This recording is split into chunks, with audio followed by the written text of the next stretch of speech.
Third grade, we're going to read another story by Patricia Polacco, one of Mrs. Whaley's favorite authors. This is called An A from Miss Keller. Now, Patricia Polacco writes her own stories. They're personal narratives, usually stories about things that happened to her growing up or a story that was told to her by her family. She illustrates all of her own drawings. She's amazing. This says, I had to admit that I was feeling pretty flattered about being chosen for Miss Keller's writing class, but there were all those rumors about her, like she had an evil temper, held grudges, and took a deep and abiding personal dislike to some of her students, and that in her entire career, she had never given a student an A. Everyone called her Killer Keller, even other teachers. On the first day of class, Miss Keller slithered into the room and strutting up and down the aisles snarled, I am going to transform each and every one of you into a Cracker Jack writer. One enormous miracle, right? But, she barked in a deep Southern accent, if you think this class is going to be simple, head for the door right now. You are going to work harder than you have ever worked in your entire miserable little lives. Some of you may not make it through the term.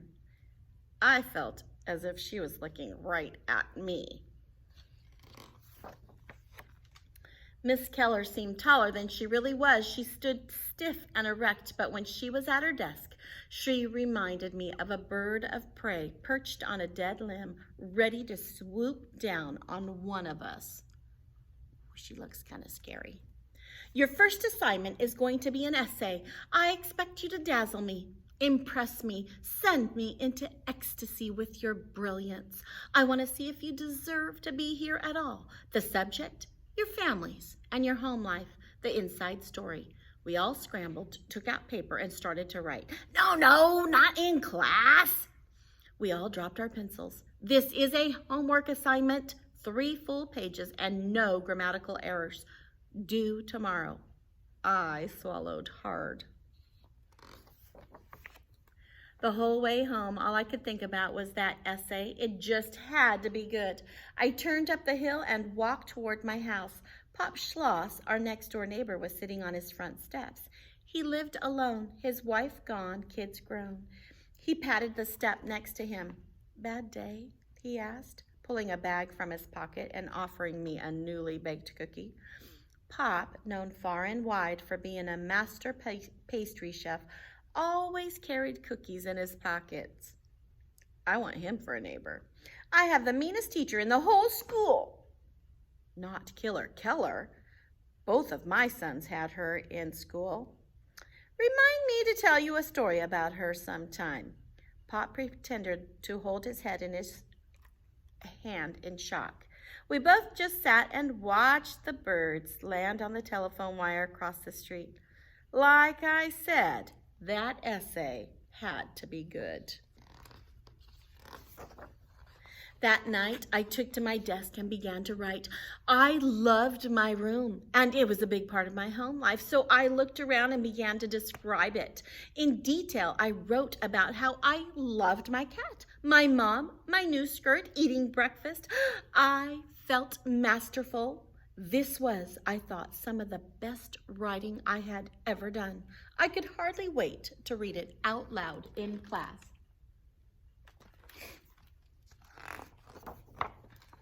The next morning, one by one, my classmates read their essays out loud.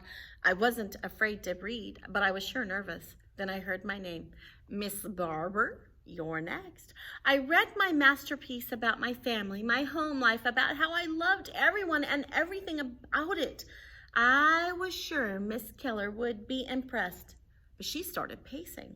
Miss Barber, you used the word love to describe your cat, your skirt, your neighbor, a pile of pancakes, and your mother. Do you feel the same about a plate of pancakes as you do your mother? Words convey feelings, but there are differences. Class, Take out a piece of paper and make a list of words that convey love. But love is the one word you cannot use. We all tried, but our lists were very, very short. All right, class. She swept to the front of the room. Do you know what a thesaurus is? And no, it is not a prehistoric lizard. No one could answer. That is your assignment for tonight. Figure it out. Bring a thesaurus to class and look up the word love. After I got home that afternoon, I ran next door to see Pop. A thesaurus? I think I still have mine that the boys used when they had Miss Keller, he bubbled as he trundled into their old room. Ah, yes, sirree, here it is. And he pulled out a small paperback from a pile of books. All the words are listed in alphabetical order. And in the back, word choices, over 150,000.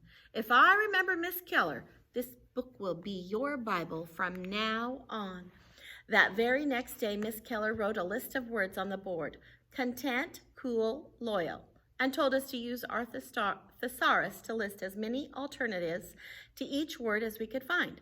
Whoever got the longest list would be excused from Friday's quiz. Guess what?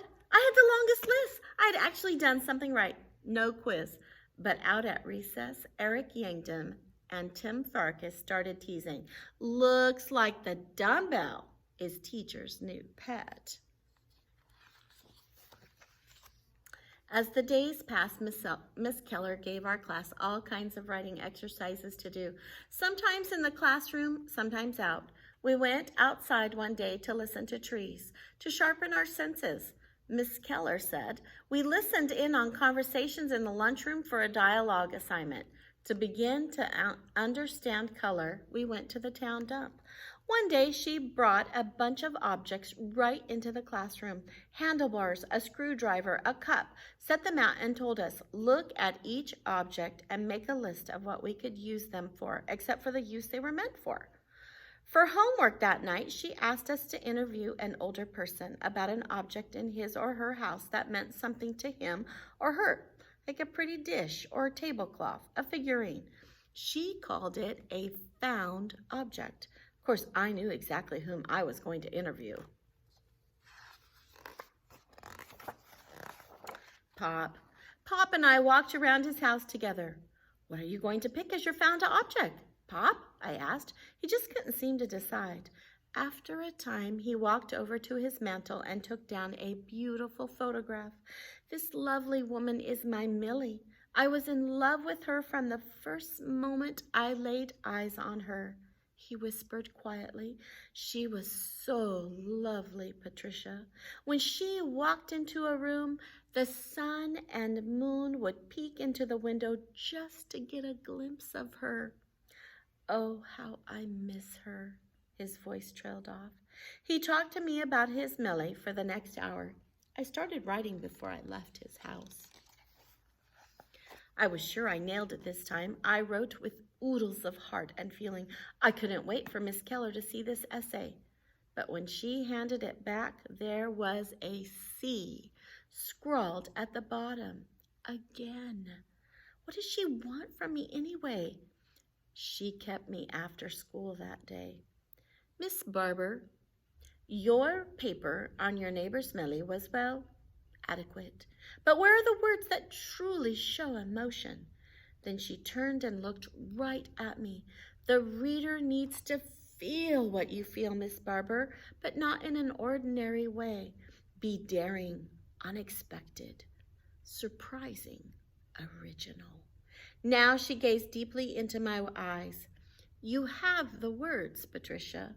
You have to give them wings. That day I found Pop out in his backyard feeding his koi fish in the pond. Pop could see I was upset. I told him everything, that the boys in class were still calling me teacher's pet, even though Miss Keller was harder on me than anyone. That today she'd said I lacked emotional connection with my writing. My guess is old Killer Keller has taken a real interest in you, or she would have just let you sit there like a bump on a log. As for the teasing, do you know what my first name is? It's Lynn. The guys in my class loved that, and I was the only boy in cooking class, too. They never let me live that down either. The two of us laughed so hard we could hardly catch our breath. I had noticed before that Pop sometimes took pills. He said they were to keep his ticker going. I knew that meant his heart. Today, I noticed he slipped 2 pills under his tongue. Days with Miss Keller seemed to fly by, none of them easy for me. Then one day she called us together. Today I am assigning you the dreaded term essay. I'd heard about it all right. I have taught you many forms of writing, dialogue and scene, opinion essay, personal narrative. Choose one of these for this last big assignment, and choose well. The grade I give you may well determine if you pass. I was already sweating. To make things worse, she asked me to stay after for a little chat. Patricia, she said, I hope you choose a personal narrative, because quite frankly, your writing still lacks emotional connection with the reader. But no matter how hard I tried, I couldn't come up with a subject for my term essay emotional enough for Miss Keller. The last Sunday before my deadline to hand in the topic, all of us kids, Stuart, Winnie, Chantil, were at Pop's baking cookies for a block party to help raise money for Mrs. Scudder across the street. She had fallen down her back stairs and broken bones. As we were rolling the cookies out, Stuart asked me how I liked Miss Keller. I told him that no matter what I did, no matter what I wrote, it didn't seem to please her. To top it all off, I said, tomorrow our topic is due for the term essay, and I don't have one.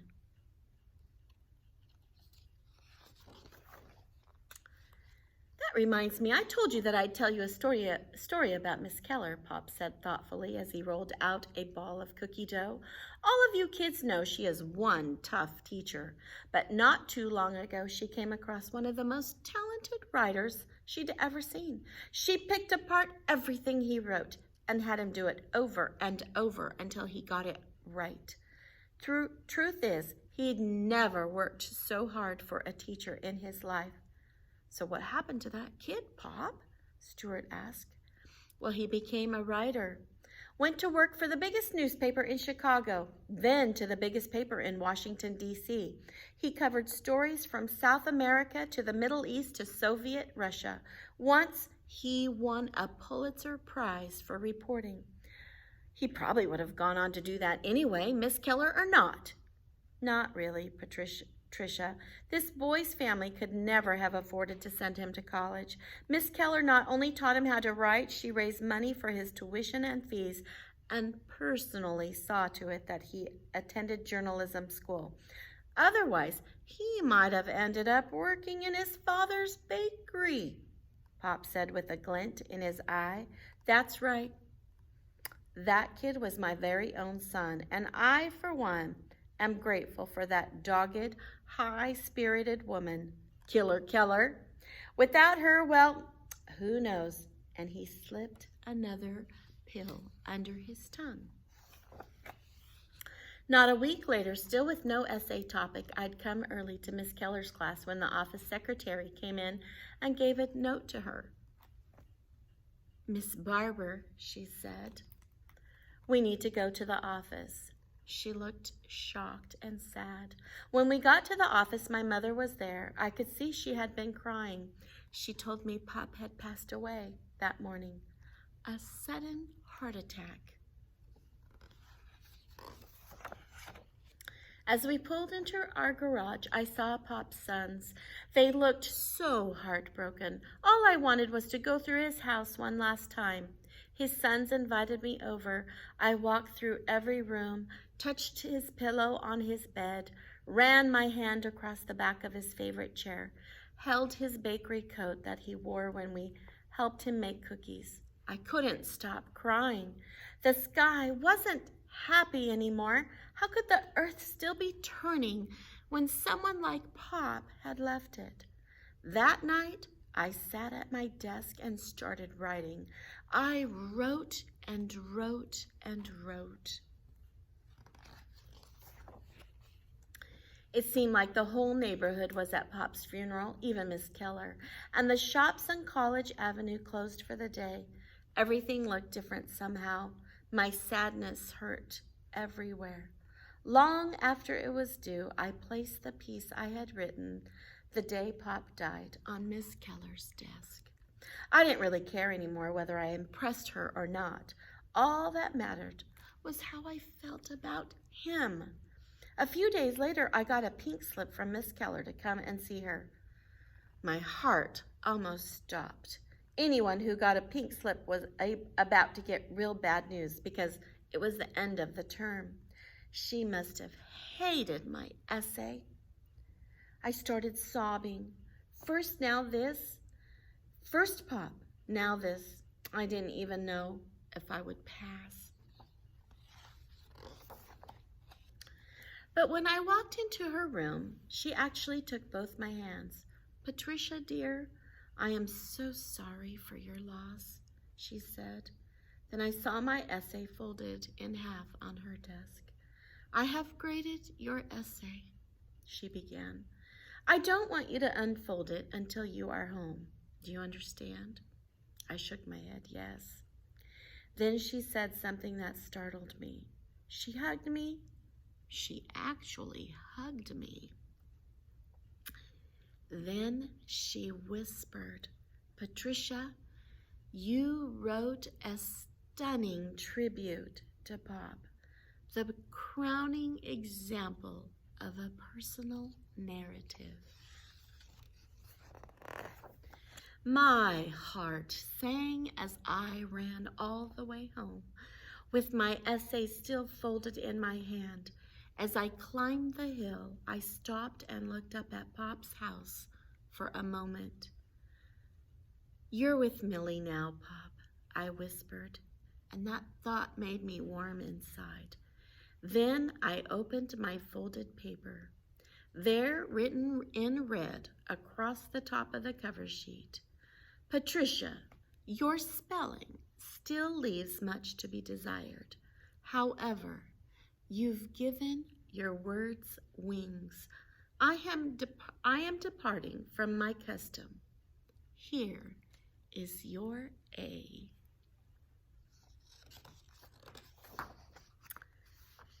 My heart warms whenever I think of Miss Keller.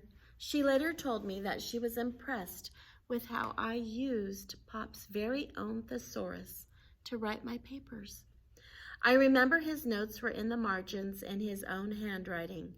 When I read them, it seemed to bring me closer to him. Certainly, I did use the word love.